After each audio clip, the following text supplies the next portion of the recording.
German police fear the worst. My work shoes are from Shoes, eh? Wait, lads. I'm saying this woman's a nonce. The old census. I love the Queen. In true Brexit fashion, we've done the EU on the old vaccines. A Netflix series called Behind Her Eyes. I woke up with a stranger's face. Yeah, look at that. Put it there.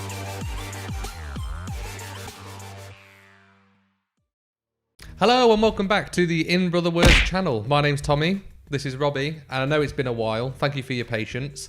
The Zoom kind of podcasts weren't really our favourite things to do, were they? But Now we're back in the kitchen, doing what we do best. Now, we have a new concept for the channel, and it's going to be monthly reviews. And today, we're going to look back on the month of March. Probably the biggest story of the month then. Meghan and Harry.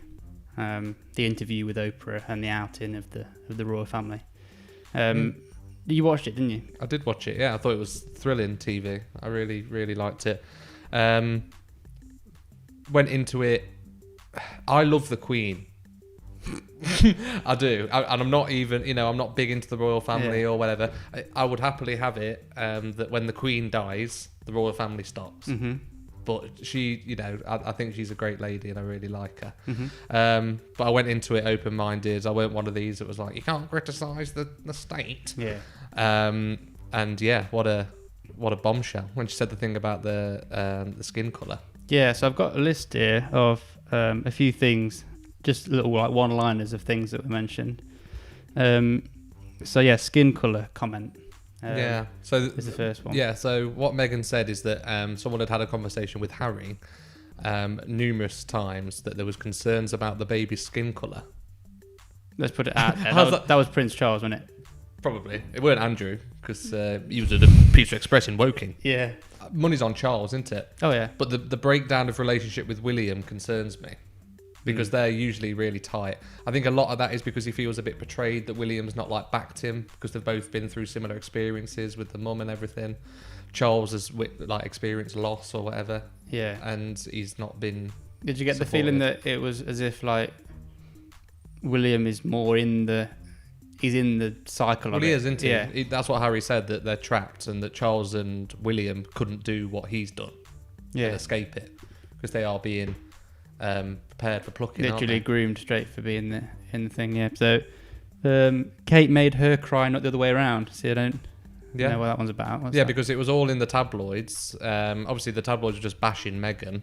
No reason. And they were saying that on the lead up to Harry and Meghan's wedding, at a dress trying on, that Meghan made Kate cry, and it was all over the papers like bully Meghan and blah blah blah. But it's actually the other way around. Kate made Meghan cry, and Meghan still got the note apologising from Kate, and Kate bought her flowers. Really? Yeah, and Meghan did she mention why it was that she made her cry, like what she'd said? It was just some heated thing about dresses and the girls, when what women are like, before a wedding and they're faffing, and it's probably about what colour flowers and something. Or you need an extra size up, love, or something like that. Yeah, or is your baby's skin colour going to suit this tone? Yeah, it's a bit too white for you, that dress. So that was interesting. But some of the headlines and stuff that they brought out for Meghan, and they compared them to. So they said Kate gently, love the way Kate gently holds her baby bump, so majestic. Yeah. And then Meghan, why is she doing that for vanity? What about the avocado one? I saw one about avocado. What was that? Yeah, so it was Kate enjoys avocado and lives this healthy, vibrant life, and it was all pictures of her amazing glowing skin and whatever. Then it was Meghan enjoys food that contributes to mass genocide or something. Some link with that's a joke, isn't it? Saudis or something. I don't know, but yeah, go and look it up yourselves. It was interesting. Yeah. So the next one I've got was the whole thing around her having suicidal thoughts and mental health issues and stuff. What was that about? Was she saying that it wasn't dealt with very well by the royal family, or was she just bringing it up? Yeah, she said that she in a year and a half period she left the house 4 times, and she used to say can I go and see my friends, and they used to say we don't think that's a good idea, and she didn't have a phone, she didn't have a passport or her cards or anything, they were taken away from her when you go into that kind of thing. Is it when she was like pregnant, or when he was just a really young baby or something, or all the way through it basically? Before she was pregnant, I think. Oh right, when she was first going. And after they were married. And yeah, apparently she went to you know, some of the seniors of the royal family and said that she needed help, and they were like, we can't help you, unfortunately. So she spoke to Harry about it, and they went to HR, which really makes me laugh that like it just shows it is literally just a business, isn't it? Yeah, like, well, it is. They've got literally, a HR department. Yeah. She went to HR of the royal family and said that she needs like mental health support with suicidal thoughts, and they said it wouldn't be good for PR. Really? Yeah. Which It's like taking your nan to an industrial tribunal, isn't it? Yeah. Awful. That's terrible. Yeah, and then I've got like pro the Queen. So it seemed to say that on the notes I saw, because I didn't watch it, on the notes I saw about it was that they made a point of it being pro the Queen. Yeah, they were very, very clear that the Queen's been amazing through it, and she Zoom calls Archie every week. The Queen does. Can you imagine? That's weird, isn't it? Yeah. You're on mute, Liz. Yeah. They do quizzes. Zoom quizzes. And Meghan always says that when she goes round to see her, like the Queen always has a blanket on her knees because she gets cold, and she always like crosses it across to Meghan and says, "Getting close." Like she's proper granny. If you Yeah. But if there's anyone you were going to pin the racist remarks on, it would probably be old bloody 9 Lives Philip. Yeah, but I reckon he's been dead for the last 15 years. You look at the photos of him, he's gone. He looks like a taxidermy Prince Philip. The best is when they say, "Oh, he's out of hospital, alive and well," and you look at the photo. Really? Well. Alive and fine well. Yeah, he looks dead, doesn't he? He looks Yeah. gone. So another really big story this month then was sadly the abduction and murder of Sarah Everard, 33-year-old. And it opened up, well, firstly it was a policeman, actually, serving policeman, who's been charged with it. Still yet to go to trial and stuff, so obviously we can't say it was definitely him, but I think that's been pretty much confirmed. And I think what it's done is it's opened up a big discussion about female safety, particularly with like walking home and stuff like that. I think the idea there was that she'd walked home at night on her own, and actually she'd walked through an area that was actually safe in terms of well lit and all the things that women get told to make sure you do, which is crazy anyway that we even have to do that. Do you know what I mean? She'd followed that, so she was in what you would class as being a relatively safe place. Just went missing on the way home, and they found her body in Kent, I think, or something. So then it got the conversation going. Fucking Kent. It's Kent. You're fucking Kent. It got the conversation going about female safety and what that's like. Do you know what I mean? So I don't know anything about that, but it's hard, isn't it, that one? It's obviously tragic, isn't it? And she's so young for that to happen. And I think the one thing that I want to talk about is the fact that it was like a serving policeman and stuff. Because that's really bad, isn't it? Do you think that was what kind of fueled the then like protests, and why maybe it inflamed so much was because it was a policeman as well? Like it being a man is bad enough. It being a man in a power position, somebody that you would call, in a different situation with a different woman, if she called somebody to help, it might be that guy who turns up. Do you know what I mean? That's literally the way. That's his job, to stop things like that. So probably a bit of that. I think also there was a little bit of talk around, whether it be politicians or whatever, saying things like, "Oh, well, women shouldn't be walking at home at that time on their own and stuff," or the suggestion in any way that it was her fault in some way, particularly in a time where we can't really do anything anyway. Do you know what I mean? And she was probably taking her one walk a day or doing something that technically she's allowed to do at the moment, which isn't a lot. So the suggestion that you wouldn't even be able to do that because it's too unsafe to be a woman on your own or whatever is, I think, one of the big things that caused the uproar, and rightly so, because like the fact that we live in a country or a world where, like, regardless of your gender, you can't really feel safe walking home on your own and stuff. Like, I think it's awful, isn't it? I've been seeing a lot on social media, right? And I've had a right cull on Facebook. I think I deleted like 300 people recently just because I'm sick of seeing the same old crap. And it's the people who put stuff like not all men. Why are all men being thrown into this argument? We're not all monsters. And, you know, lo and behold, it's the same people who put all lives matter. Yeah, exact same kind of people. Brigade. Let me just tell you something, right? I would walk to my local shop at 2:00 in the morning, or the garage, petrol station, for milk, right? Because I feel safe to do so. I would not dream of letting Louise, my girlfriend, or Maisie, our sister. Yeah. You know what I mean? I wouldn't even think about letting them do that. So instead of just looking at everything so broadly, break it down to yourself and like, would you let females, every female in your family, go and walk somewhere in the middle of the night? 100% no. If your answer is no, which it will be, then there's a problem in there. Now, that's not saying that you, as a man, that you're the problem. No. But you are part of the community, the male community, that is the problem. So we have to do something about it. Stop being so pissy about it and just accept that we can do something. So when I'm walking at night, if I saw a woman on the street that I'm walking in, I would cross the road. I always do. Now, I'm not an animal, but that's just something to make her feel safer because I'm a good human being. And then when I'm on the other side of the road, I'll try and get ahead of her so that she can, do you know what I mean? Because you can see like that you don't want to be walking behind a woman late at night. Like it makes them feel uneasy. Unsafe. Yeah. And just stop being a knob about it. Okay, so on these monthly reviews, we're going to have a couple of different features throughout, try and make it a bit more lighthearted. So I've got some funny stories. So these are real stories that happened this month, but they sit in the like weird news section of Sky News or wherever they are, because they tend to have like a decent pun or something involved. Do you know what I mean? Yeah. So the first one is German police fear the worst. Right, so is it about sausages? Yeah. So what are you thinking straight away? I think it'll be something to do with bratwurst sausages. Why do they fear the worst?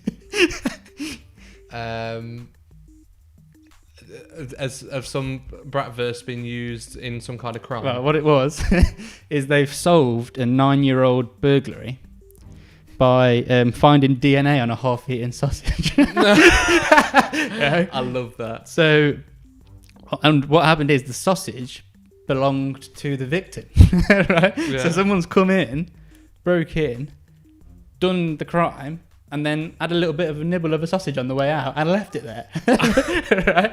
So then when they've obviously done the crime scene, they've sealed all this stuff up and they've eventually like retested the stuff and they found a DNA match for this sausage, right? And it's a 30-year-old Albanian guy who now lives in France, you see, right? And the reason why they fear the worst is that the statute of limitations is up on burglaries. So I think the statute of limitations is obviously less than 9 years. So basically they don't have any legal right to extradite him back to Germany. So they're not going to be able to get him back to Germany for trial. So they know who it is, but they can't get him back. So they fear the worst because they know he did it, but they can't charge him for it. Can't get him banged up. Look at that. Put it there. Amazing. Yeah. Okay, so next big story then was the whole thing about the AstraZeneca vaccine, and for a short period of time it was in trouble, wasn't it? And it got stopped in various different countries because of links to potential blood clots. Yeah, wasn't it like 40 people? Yeah, so at the time there was 17 million doses had been given in Europe, and they had 40 confirmed cases of blood clots, but no proof of a correlation between the two. Yeah. It's almost as if, like, even if there was a proof of correlation between the two, 40 out of 17 million is nothing anyway, isn't it? My opinion on this probably comes from a little bit of a conspiracy point of view, is that it could have literally just been somebody trying to play the stock market or something. Bill Gates. No, or like... Again. No, literally just the fact that AstraZeneca is obviously, you know, we've bought something like 400 million doses of the 7 vaccines so far, and the majority that we've got is the Oxford AstraZeneca. So AstraZeneca as a company is sort of performing well and stuff at the minute, and that one and Pfizer, with being the first in and stuff, they're the ones that are going to get bought the most and stuff. So it could even just be something as simple as, you know, the people who are funding Moderna or whoever these next ones are giving a little backhander to some of these governments to say, can you just put the brakes on AstraZeneca or do a little bit of bad PR for them? Do you know what I mean? That's all that stuff happens. Do you know what I mean? And there's also obviously the fact that England is, in a true Brexit fashion, we've done the EU on the old vaccines, and we've got in there early, and obviously took a risk, I would say, buying a lot before we really knew the extent to how effective it is, how efficient it's been. So there is this issue with supply and stuff across Europe where we've got more coming than they have and stuff, and do they want us to think, shit, we need to get more of other ones? There's a lot of stuff that could go on behind the scenes, is what I'm saying.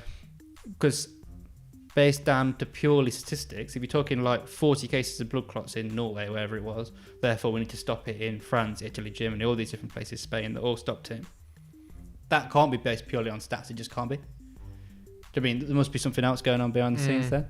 But obviously, Bozza came out and had his own jab. Yeah. Give it one of them. Yeah.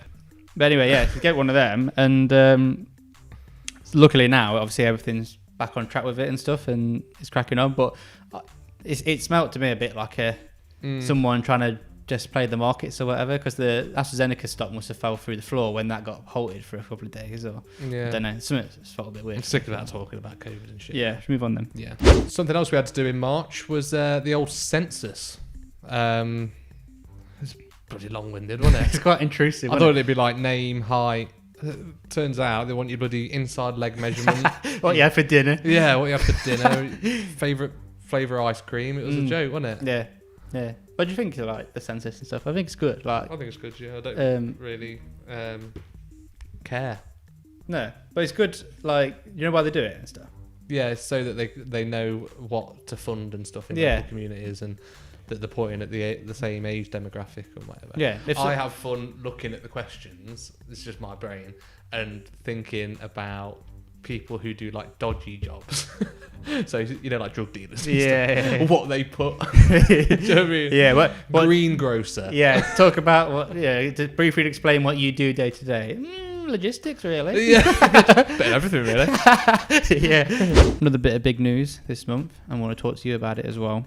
Was that Drayton Manor got fined for the death of that girl in May 2017. So 11-year-old girl died on the Splash Canyons ride.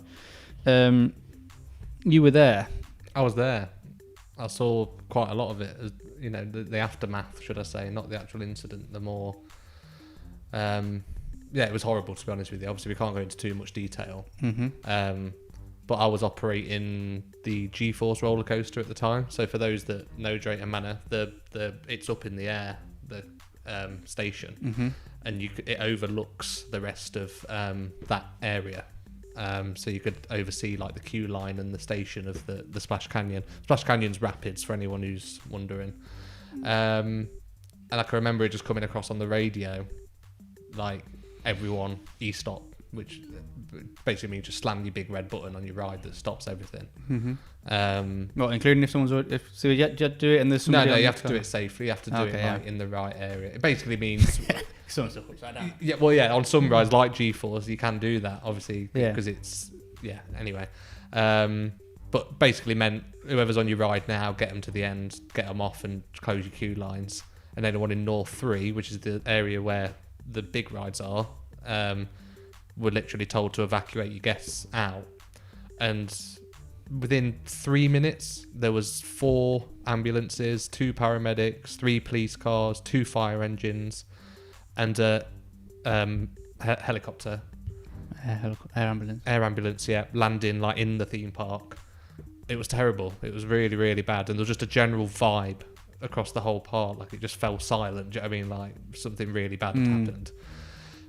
We were instantly told, anyone apart from a few of you in North 3, you can stay behind, and we just had to stand in a line and like cordon off the area for people to come in. Everyone else can go home, and we'll be in contact, because it closed for like a week or so, the park. We were all told there are a lot of news outside, like ITV, Sky, BBC. There was helicopters circling around, news people. If you approached, just get in your car and go. Yeah. And we'll put a statement out later. and it was horrible. I can remember like being really shaky and whatever on the drive home, and family were ringing me saying like, "Are you okay?" Because they know I work there and stuff. And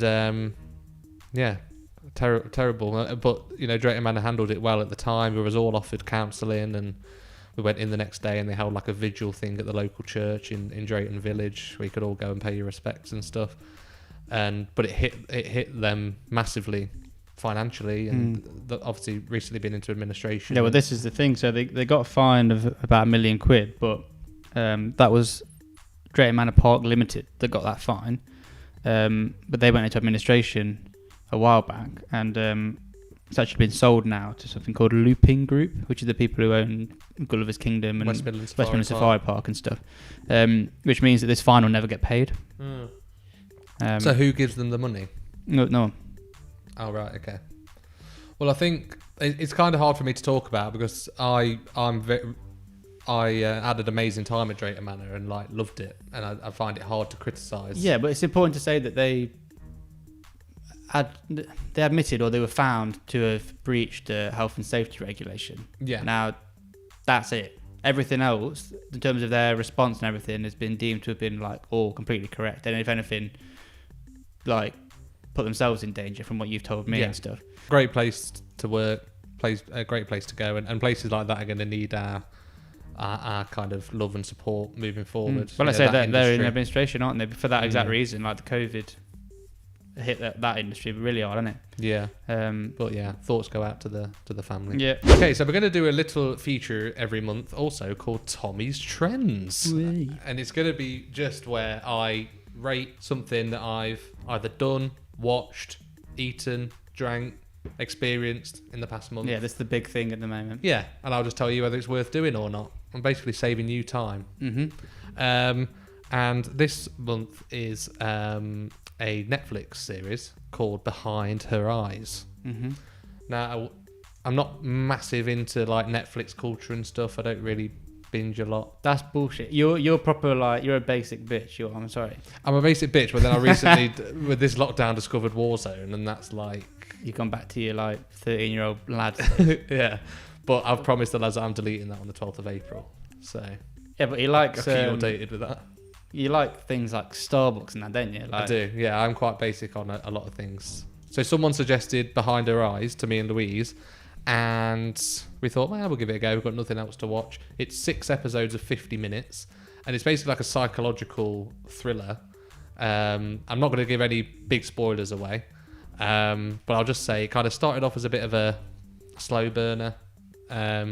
Almost just feels like a soap. Like it's quite light-hearted. You know, there's a bit of a love triangle involved, but it very quickly intensifies towards the end, to the point where the last episode is probably one of the best last episodes of any show I've seen. I'm not even exaggerating. I'd say it was a 7 out of 10 from episode 1 to 5, and then maybe 9 or 10 out of 10 the last episode. Really? Yeah. So what is it? Is it like can you compare it to anything else you've seen, like that other people might have seen? Is it like a Line of Duty or something like that, or what's the style? You maybe? Have you seen You? No. It's Sure, people. It's quite dark. It's based around. Is it like serial killers and stuff like that? No. It's based around a psychologist, Okay. and his missus is that the official term? Is quite crazy, Mm-hmm. and she's been in a psychology unit, and like he is a psychologist. Oh, okay. So it almost feels like a bit of a prisoner kind of thing, Right, okay. Because she's like locked in at home, and it's very strange. And then the main character, amazing actress, I can't remember her name, but we'll put a picture up here. Mm-hmm. She's just a normal, lives in a flat, got a kid on her own, East London.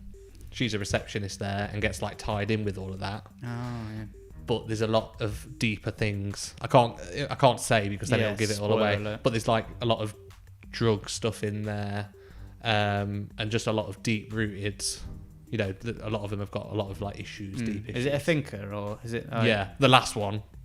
I couldn't sleep properly for like ages. I was just lying there thinking about it because, like Black Mirror, when the end happens and you're like, shit, you then realise every episode it was there in your face, and there's loads of clues.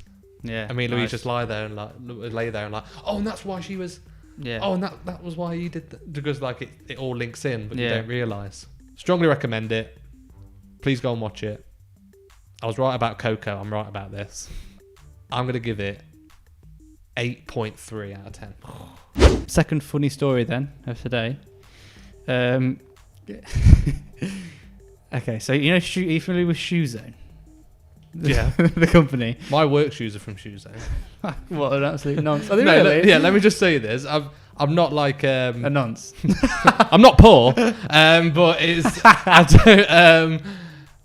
don't, as a restaurant manager, you do a lot. You're on your feet a lot, and I was finding that buying expensive shoes, they were wearing out very quickly, and I weren't getting good wear out of them. So now I buy like £20 shoes from Shoe Zone that look nice. They're fine. You know what I mean, I'm not walking around in clown shoes. Jellies. Yeah. What? Heelys make carrying food easier. No, I buy like Shoe Zone 20 quid ones, and then you can get these like inserts for them that are almost an like insole. gel. Yeah. And yeah, they maybe last 2 months, but they're only costing me 20 quid a time. Don't at me about Shoe Zone. Yeah. So rather than spend £120 on a nicer pair that lasts you the whole year, you don't do that. Yeah, I buy 6 pairs for 20 quid. Yeah. You do the math. Anyway, so the CFO or the finance director of Shoe Zone, he's leaving, and his name is Peter Foot. Right? And he's being replaced by Terry Boot. Fuck off. No, he's not. Yeah, it's true, yeah, 100%. Apparently he was a shoo-in for the role. Hey! Nice. Yeah, Terry Boot replaces Peter Foot as the FD of Shoe Zone. What's his PA called? Hmm? What's his PA's name? Veruca. Yeah. Works underneath him. Yeah, she's his soulmate. It's all good stuff, isn't Yeah. it? Another feature that we've got, I'm going to be doing this every month. So something you should know about me is that whenever I go on holiday, you know, when you go to WH Smith before you get on the plane and you get like an overpriced water and you get a free paper with it and all that sort of shit. Mm. My friends, they'll always like get a magazine or a book or whatever. I always get Take a Break magazine, right? Mm. It used to be 90p. It's gone up now, £1.10. And it's great because it's got some of the most ridiculous real life stories you've ever heard in your life. It's a tough wank, isn't it? But it's also got like good puzzles and everything. And you can sort of do all of it in the space of 2 to 4 hours. So for your like European short haul flights, it is absolutely perfect for £1. Mm-hmm. So what I've done is every month I'm gonna buy a copy of Take a Break, and then I'm gonna choose 2 stories from Take a Break that are real, Mm-hmm. and then I'm gonna make a story up myself Okay. that's as ridiculous. Yeah. I'm gonna tell you all 3, Mm-hmm. and then you've got to you can ask me some questions and stuff, and then you've got to decide which one's the fake, right? Okay. And I've got It's a bit like Would I Lie to You, Yeah. but not Would I Lie to You. the real official Take a Break here that I got the stories from. Okay. Of course, there's a couple of them I want to show you through the actual photos and stuff. Okay. So I'm going to give you 3 headlines. Play along at home. These are the 3 headlines. 2 of these are real. 1 of them is fake. Okay. My husband left me for a cat. That's number 1. Yeah. Number 2. I fell in love with a guest at my own wedding. That's number 2. And number 3. I woke up with a stranger's face. All right. So run through them again. Number 1. My husband left me for a cat. Number 2. I fell in love with a guest at my own wedding. And number 3. I woke up with a stranger's face. Now, have you got any questions?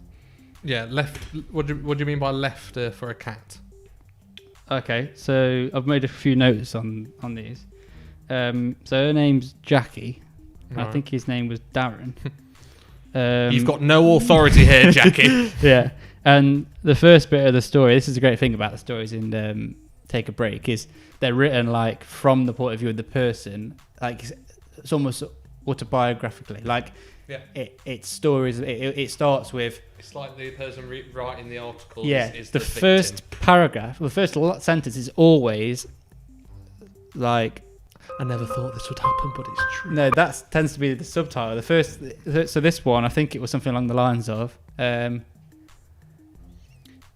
my nephew hit that goal in and his friends were celebrating, I never knew that that it would be such a big moment in my life, right? And it was because this Darren guy was the manager of her nephew's football team, right? And that's how they met, right? So it's always like puts you straight in the scenario instantly, right? And so the first bit is how they met.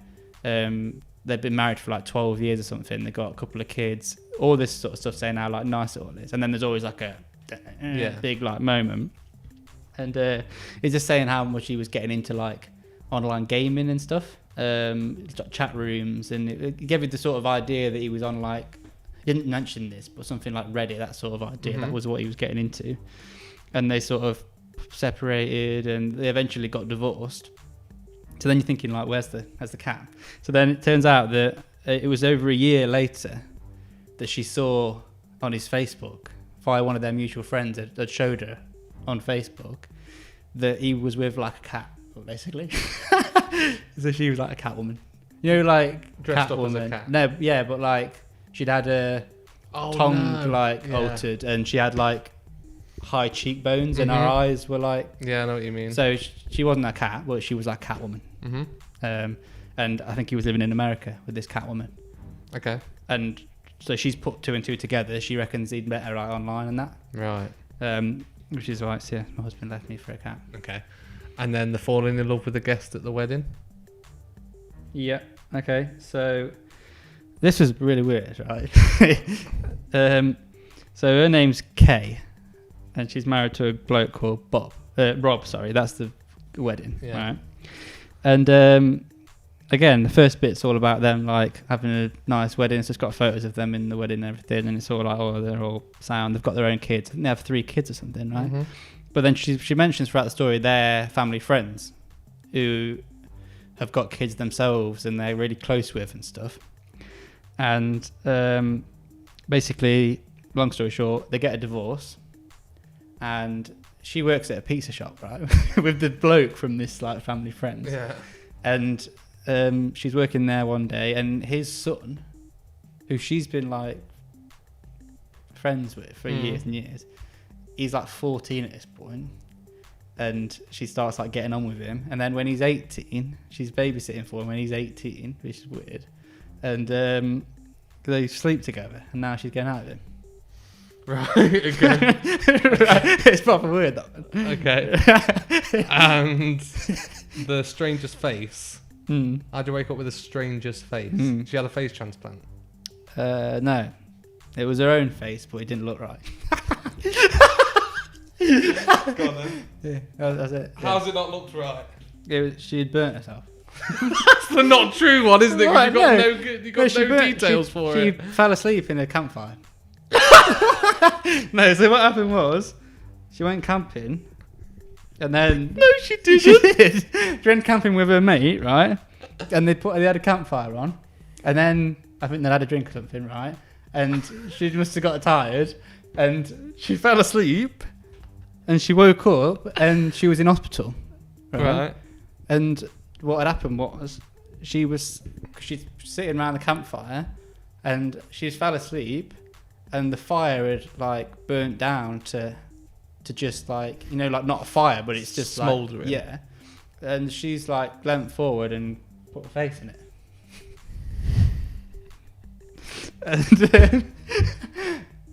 And she woke up in hospital, and she'd been in a coma for 8 days. Okay. So, and then she's got like ferns on her face. Right. I think the cat one's true.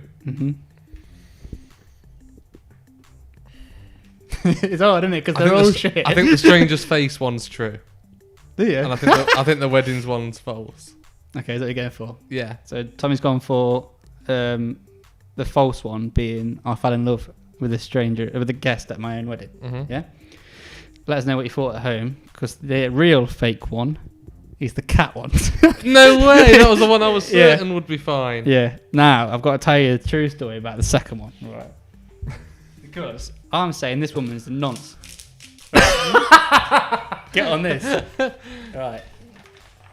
Good. That's going in the intro. I fell in love with a guest at my own wedding, right? And it says, tempted by a toy boy, 12 years younger, right? No part of this story is relevant that he was at the wedding. that's just what they've used. Can you just show him the front cover again? Yeah. Why is there always like a woman like? Yeah, she's not involved in any of the stories. No, she it's just just looks nice. Yeah. And there's always something at the back yeah, because you can tell it's aimed at old bullshit people. that. Like, Yeah, there's would you loads of like that. a coaster with the People's Princess Diana on Yeah, it? there's loads of stuff like that. Or like that, sort of clever. Right. This is terrible, honestly. So, what they've done is they've made it as if, like, when you read that headline, I fell in love with a guest at my own wedding. I thought like the bride has fell for like a bloke of her age. Literally at the wedding, Yeah. and then something's Saw him happened thought, in "Oh, he the looks nice in his something's suit." happened in the aftermath, and she's got with him or something. Yeah, Yeah. so it's not relevant really. No. So this, right? Her name is Kay, right? She's 40, and it's all true about she got married. They had these family friends and stuff, and the family friends had a few kids, and she's known them for years, right? Mm-hmm. And then she ends up, as I said, she works at this pizza shop, and Matty, who's the lad, at 14, he starts helping out a bit and getting involved, and she gets on with him at 14, right? Bear in mind, she's like, at that point, she's 26. no, like late 30s. Right. Oh shit. Oh, Thought you said 12 years younger. that's a good point. Yeah, that's a good point. Yeah, 26. Good job as an accountant. Yeah, no, I forgot about that bit. Yeah. Yeah, but yeah, so she's, another way, she's 26, he's 14, right? Yeah. So they start getting on and everything, and then she like starts coming round to have film nights and stuff, and she says in here about the film night became a regular thing, right? And let me just can I just read it to you, a bit of it? I got a little extract. Oh. Okay. So this point in the story, she's been married, got divorced, and now she's just working at the pizza shop with her family friend. Yeah. Meanwhile, Matty, who was now 14, she writes that as if like, oh, he's old now. Yeah. Who was now 14, began popping into the pizza shop to help out. We all called him our little Matty, and he made us laugh so much.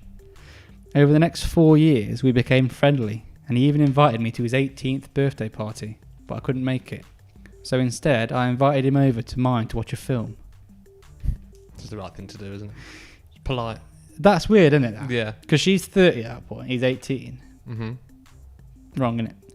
We had a lovely evening, and soon weekly movie nights became our thing. Then one night, something happened. Matty had come over to watch a film, and we were sitting on the sofa when he gave me a hug. I moved away and said, "You know what? I'm not a cuddly person." Matty laughed, but he had a glint in his eye. Then he leant forward and kissed me. I was so surprised I burst out laughing. But then I kissed him back, and from nowhere we were overcome with passion. One thing led to another, and we ended up in bed together. Alright? Then they have a few months where they're seeing each other behind like their back. His parents don't know about it. It's a bit weird. And then I think something happens in a pub where some guy tries to hit on her, and he says, "Oh no, she's with me," and they sort of out themselves to their friends in public, sort of thing. But his parents still don't know. And this is an interesting bit. When I told my friends about Matty, they teased me. "Didn't he come to your wedding as a child?" one asked. "Yes," I said, "when he was 10. Imagine if I'd stopped the wedding and said, "Wait, I want to wait for that child instead. I'll marry him when he's 19. How fucked is that? So our final feature, which is going to be ongoing, is the monthly mudding. Mm-hmm. For those of you not familiar with popular culture, to be mudded is to be... It's like to have your reputation dragged through the mud, basically. Yeah, and you're not in a good place in the public eye. Mm-hmm. So we're going to give you 3 people who, for the month of March, have been mudded. And all you need to do in the comments is write which of those 3 people deserves to be in the mud, right? And then whoever gets the most votes on next month's review will be putting that person quite literally in the mud. We'll let you look forward to that. And we'll then give you a set of 3 people for April and ongoing, so that by this time next year we're going to have 12 people sat firmly in a compost heap. Yeah, exactly. Yeah. So do you want to talk us through the 3 people? Yeah. So the first person is Piers Morgan. He's your first. Piers Morgan in the mud. Yeah. So obviously we talked about Meghan and Harry and stuff earlier, and Piers Morgan had obviously some quite strong opinions on them, and particularly Meghan. And Alex Beresford, I think he's the weatherman on Good Morning Britain, basically outed him as saying that he's obsessed with Meghan and sort of done him really, and he walked off and quit Good Morning Britain. Yeah. For someone who spent all of his time talking about snowflakes and stuff, I thought it was quite funny. But I think that the mental health comment was the one that did it, because he had so many complaints. Meghan Markle herself complained to Ofcom as well. Yeah, the most Ofcom complaints ever, I think, wasn't it? Yeah, and you can't really survive that, can you? No. It's a shame, because I know he's a knobhead, by the way. Like, don't at me for sounding like I'm supporting I think you're going to him. say the same thing I'm about to say. But like, he can be really entertaining, and he's the reason you watch that program. No, it wasn't what I was going to say. Okay, well, he is quite entertaining, and like, you know, he makes it worthwhile watching. There's like, you can binge watch YouTube videos of Good Morning Britain, but it's mainly because it's Piers like having these strong opinions and like winding people up. I know he's an arsehole and a bit of a scummy human being, but I think he'll be a loss. No, what I was going to say was that I don't like him, right, at all, and I haven't liked him for years. But even for those of us that don't like him, I think in the last year or so, he's done a lot that we've liked, mainly around holding the government to account with the COVID stuff. Yeah. Sort of ripping Matt Hancock to shreds, all that sort of stuff. Yeah. So there's elements of, in the last 18 months that I've liked him more than I have others, basically because of the whole thing around the COVID and that. But it's a fact he's obsessed with Meghan Markle. That's a fact. Yeah. You can see that. He talks about it all the time. I didn't mention him at all. That's what you know, this whole thing of like, she stood him up and they went for a drink. Was it like a datey thing? I don't know. I think he thought... Inti married? Like, I don't know. It was a while ago, wasn't it? I think... Oh, okay. I think that they did go out and that for a drink, didn't they? And stuff. Do you think I think he thought he had a chance? Yeah, every lad's been like... She's obviously not interested in him, and he's like, oh, I didn't want to shag her anyway. So that's a bit like that, isn't he? Do you know what I mean? He's basically... My knob was too big for her. So yeah, he's the first option. I think any other TV station, some other TV station will snap him up of course, in no time. Yeah, Same with Top Gear, when a few months later you got the bloody Grand Tour. Of course. Yeah, of course. Yeah, of course. Second option, Jess Glynne. Jess Glynne in the mud. Now, there seems to be a little theme going on in this year. She's an arsehole. Of sort of mainstream music artists mudding themselves. So Rita Ora, for example, and everything that she's been up to this year. And this time it's Jess Glynne. So for anybody who doesn't know what she's done, she went on to Mo Gilligan, who's quite a famous comedian. She went onto his podcast and used a transphobic slur. She said tranny, basically. She said that she'd been on a night out. She was talking about a night out she went on, and she said we ended up in a tranny strip club. We've all been there. but it's kind of a double mudding, because at the start of the first lockdown, she also got backlash for being a little spoilt brat about not being allowed into a restaurant in London. I believe it was called Sexy Fish. That might be awful if it's wrong, but I'm pretty sure it's called Sexy Fish. It is now. That has like a no trainers, no casual wear policy. She turns up in like a designer tracksuit and trainers and got banned from going in. Then she went on Twitter and atted them. Do you know who I am? Yeah, kind of that kind of vibe. And they replied like, yeah, it's a dress code. Like, do you know what I mean? We don't need you in it. I'd be satisfied. As somebody who's a manager of a restaurant, you'd love to do that. I'd love that, yeah. Yeah. Arsehole, isn't she? Yeah. Put your arms around me, tell me everything's okay. I can't, Jess, because you're a And then the third option is David Dobrik. David Dobrik in the mud. Now, I think there's some people who watch our channel who will have absolutely no idea who David Dobrik is. And I have to say, I don't really know who he is either. I've never watched any of his stuff. But he's a very famous YouTuber. Got millions, tens of millions of subscribers. Probably one of the most successful YouTubers of the last 5 or 6 years. Very influential. And from the brief bit of reading I did just about this section, a lot of his content are sort of short, less than 5 minute videos of him and what he calls the vlog squad, which are his mates basically, doing different things, nights out, getting drunk, doing pranks on each other. That's the main thing they do. And they have a little bit of an issue around consent, basically. And there's been people before who've said that they were recorded without consent, or certain pranks that they did, you know, being forced to kiss people in public or whatever that they didn't. You know, there's basically a very blurred line there. Basically, they've had issues with before. But this particular thing that's come out in March is that somebody in his group called Dirt Dom, I think his name is, is a 2018 vlog, which was originally put on YouTube, but it has actually been removed off YouTube now, but not before it got 5 million viewers. That's like his reach. And in this vlog, you've got the vlog squad and some girls that they'd got in to do it, getting really, really drunk and having like a night out, basically.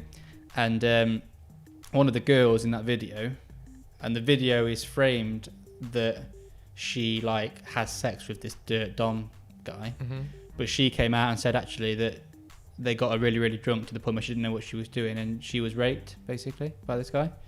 And he stood by his mates and everything, and he's lost load of brands, load of like brand deals, loads of sponsorships and stuff, hundreds of thousands of subscribers. He's sort of taken a step back from YouTube recently anyway to create a new app, like a photo app or something, and he's come out of that completely because that's with the vlog squad guys as well. He's basically really in the mud big time. So yeah, those are your three options: Piers Morgan, Jess Glynne, or David Dobrik. Who is in the mud for March? Right, thanks for watching, everyone. We hope you enjoyed that. There will be more to come, and we've also got some podcasts lined up as well. We're back in it. We're back in the thick of it. They'll be coming nice and regularly for you. Thank you for standing by us. I've been Tommy. I've been Robbie. You've been awesome. See you later.